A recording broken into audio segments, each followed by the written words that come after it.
Olá pessoal, tudo bem? Eu sou o professor Alexandre Ambrosin, criador aqui do canal Apollo Fisioterapia, e hoje eu vou falar para vocês a respeito da ciclagem a fluxo.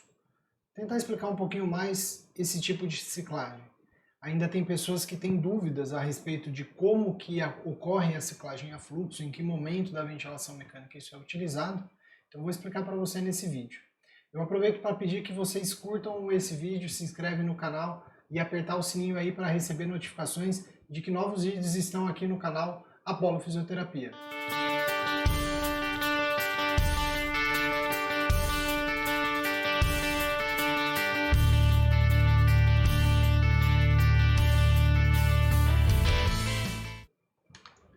Então nós vamos falar hoje sobre a ciclagem a fluxo. Existem vários tipos de ciclagem, né? A gente fala na ventilação mecânica que as variáveis que estão presentes ali são a pressão, o volume, o tempo e o fluxo. E eu posso usar qualquer uma delas para determinar a ciclagem. Eu vou passar aqui para vocês, inicialmente, mostrar para vocês e definir um pouco o que é a ciclagem ou o que é cada fase da respiração durante a ventilação mecânica. Eu já fiz um outro vídeo falando de ventilação mecânica básica em que a gente aborda um pouco disso da ventilação mecânica e das suas fases. Então, se você quiser estudar todas essas fases, procura aí no nosso canal que vai ter lá falando um pouquinho de ventilação mecânica básica. Vejam só, então partindo dessa imagem, essa imagem é uma imagem que tem na Diretriz Brasileira de Ventilação Mecânica, nos consensos, olhem só. Então, essa representada aqui nesse gráfico de fluxo-tempo, nós temos o número 1, que seria o momento de inspiração, em que eu tenho uma presença de fluxo.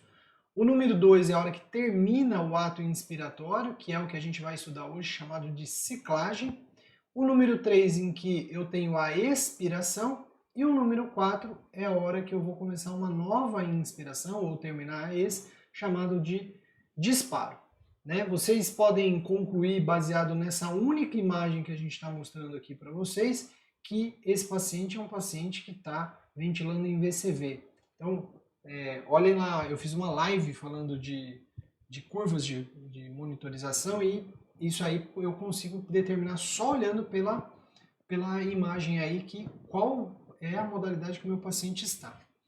Bom, quando a gente fala de disparo e de ciclagem, obviamente que a gente precisa entender que o disparo ele pode ser feito tanto pelo paciente como pelo ventilador. Então, quando a gente tem aqui os modos em que eu tenho disparo e ciclagem feito pelo ventilador, a gente chama de controlado.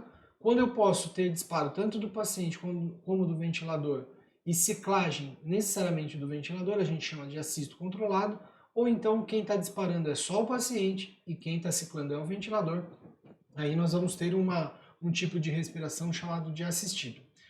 Basicamente a gente resume esses 3 modos aí que a gente está falando em modos mandatórios ou respirações mandatórias. São aquelas que, independente de quem fez o disparo, quem vai ciclar o ventilador. E aqui a gente vai agora perceber que tem um outro modo onde o disparo e a ciclagem é feito pelo paciente. Então, o disparo e a ciclagem feito pelo paciente é uma respiração chamada de respiração do tipo espontânea. E a ciclagem a fluxo, ela está exatamente aqui, feita pelo próprio paciente. Então, quem vai determinar a variável de ciclagem, a gente determina lá no ventilador a variável de ciclagem, mas quem vai determinar o fim é o próprio paciente. Então, um tipo de ventilação, a ciclagem a fluxo, é um tipo de ciclagem que vai aparecer nos modos espontâneos. Ou seja, ele vai aparecer basicamente no modo pressão-suporte. É a forma mais simples da gente tentar entender a ciclagem a fluxo. Então, no modo pressão-suporte, ou no PSV, ventilação com pressão-suporte, a gente então determina uma pressão que vai auxiliar durante a inspiração, que é a pressão-suporte. Quem dispara, como a gente viu lá na imagem anterior, é o próprio paciente, então é ele que vai ter que dar informação para o ventilador que a válvula inspiratória tem que abrir, então ele que vai fazer o esforço e aí, dependendo de como eu estou fazendo o meu disparo, se é um disparo a pressão ou a fluxo, ele vai ser acionado E por fim, o que determinou que a pressão suporte tem que parar de entrar e que tem que parar de ocorrer o ato inspiratório é a ciclagem a fluxo, é o fluxo que esse paciente está fazendo. E é aqui que surge algumas dúvidas quando a gente fala de ciclagem. É como que essa ciclagem acontece, né? É quando atingir o fluxo que eu determinei? Não é. Vamos ver algumas coisas aqui para vocês entenderem. A ciclagem a fluxo ela é dada por uma porcentagem, é isso que eu controlo no ventilador, a porcentagem do pico de fluxo que o paciente fez. Então, toda vez que a gente respira espontaneamente, eu faço um determinado fluxo.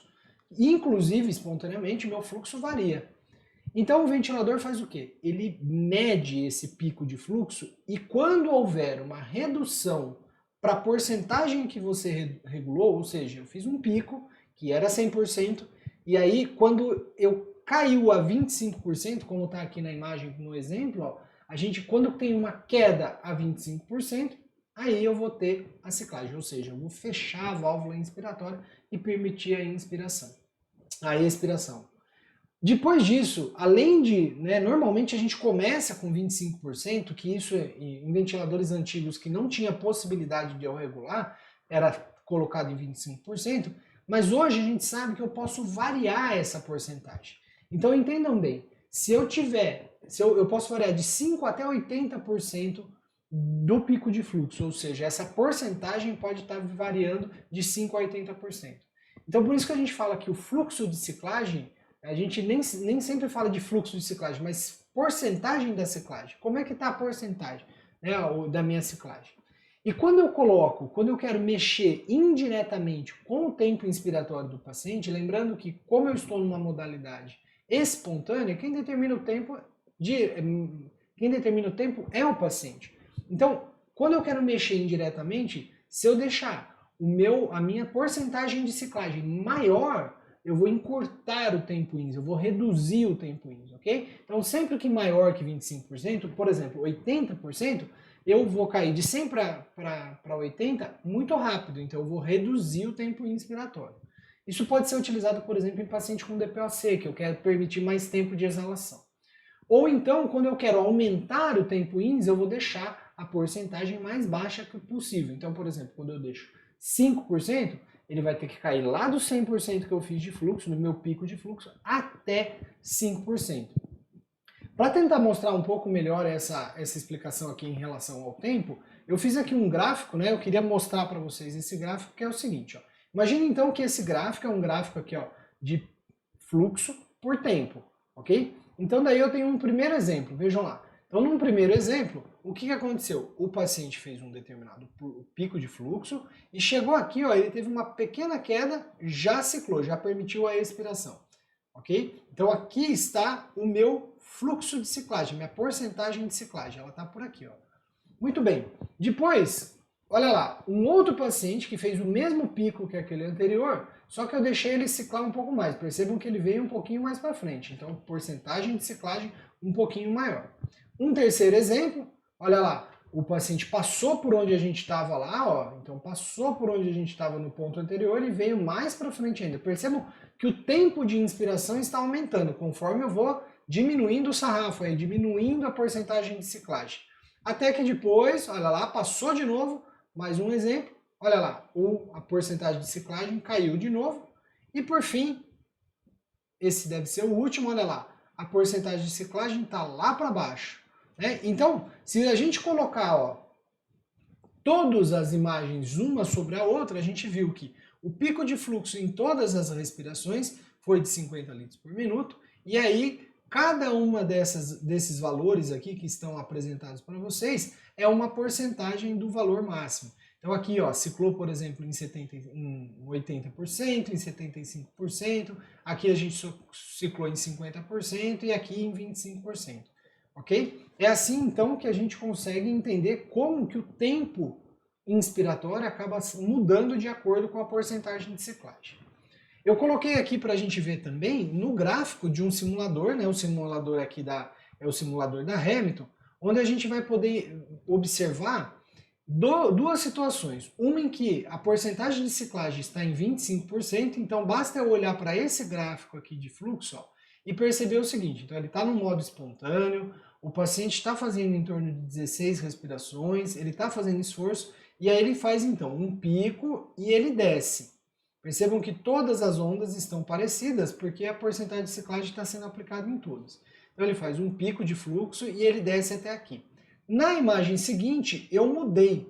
Eu coloquei 80% de porcentagem de ciclagem. Olha o que aconteceu. A ciclagem está acontecendo lá em cima, então ele faz um pico também, mas a porcentagem de ciclagem está aqui em cima. Então a gente percebe então que a porcentagem da ciclagem ela vai acontecer sempre relacionado ao pico de fluxo que o meu paciente fizer. Né? Inclusive nos pacientes que estão, né, se eu colocasse uma imagem aqui real, um filme de um paciente sendo ventilado, esse pico aqui, ó, ele oscila. Aqui nós estamos usando um simulador, então ele está sempre o mesmo, mas ele poderia oscilar. E eu sempre vou usar a porcentagem desse pico que está sendo avaliado em cada respiração.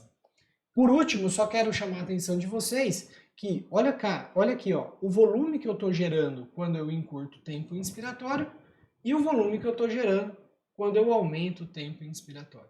Então, se eu quiser mexer com tempo e mexer com volume, mesmo que indiretamente, óbvio que isso depende do esforço também do paciente, eu posso mexer na porcentagem de ciclagem. Porcentagem de ciclagem máxima está aqui, ó. Então, né, mais baixa, né, 25%, a gente tem um volume maior. Porcentagem um pouquinho mais alta, 80%, a gente tem um volume que é um volume um pouquinho menor.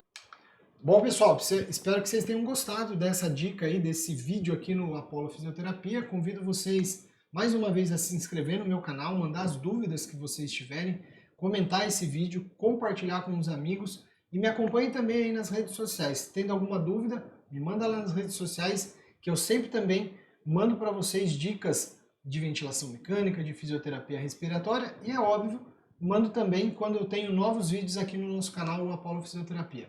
Até a próxima, valeu!